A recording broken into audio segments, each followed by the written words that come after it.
আপনার কি বলে মনে হয় তেলের কি মজুদ আছে বাংলাদেশে? তেলের মজুদ আছে, কিন্তু পাবলিক ওয়েট করতেছিল হচ্ছে তেলের দাম বৃদ্ধির জন্য।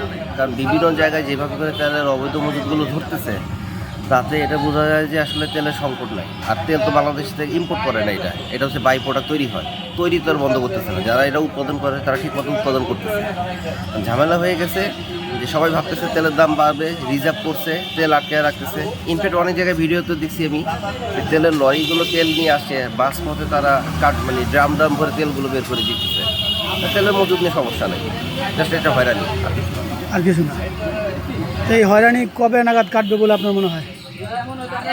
2-3 মাসও কাটবে না, 2-3 মাসও কাটবে না। কারণ গভর্নমেন্টে কঠোরভাবে যদি হস্তক্ষেপ না করে, এটা কাটার করার সম্ভাবনা নেই। আছেন লাইনে আছেন 1.5 ঘন্টা ধরে লাইনে আছেন। তো কি বলে মনে হয় এই সংকট কি তেলের সংকট কি কাটবে বলে মনে হয়? তো বহির্বিশ্বে যুদ্ধ চলবে, ততদিন বছর তেলের সংকট থাকবে, কিছু করার নেই। কিছু করার নেই। তো কালকে কয়টায় পাম্প বন্ধ হয়েছে বলতে পারবেন? কালকে 9টায় পাম্প বন্ধ হয়েছে না? ঠিক আছে, ধন্যবাদ। মনে হয় কতদিন এই সংকট থাকতে পারে? এটা আল্লাহ মালিকই জানে, গভর্নমেন্ট জানে, আমরা কিভাবে বলবো এটা তো আমরা এখন বলতে পারতেছি না। ঠিক আছে, আপনার কি মনে হয় বাংলাদেশে কি তেলের মজুদ আছে না তেল সংকট? মনে হয় না যে মজুদ আছে। যদি মজুদ থাকতো তাহলে তো আমরা তেল ঠিক মতো পাইতামই। ঠিক আছে, আমরা তেল পাচ্ছি না।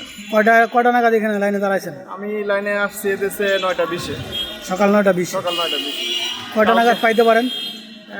আনুমানিক 11টা বা 11:10 আগে। আচ্ছা আচ্ছা।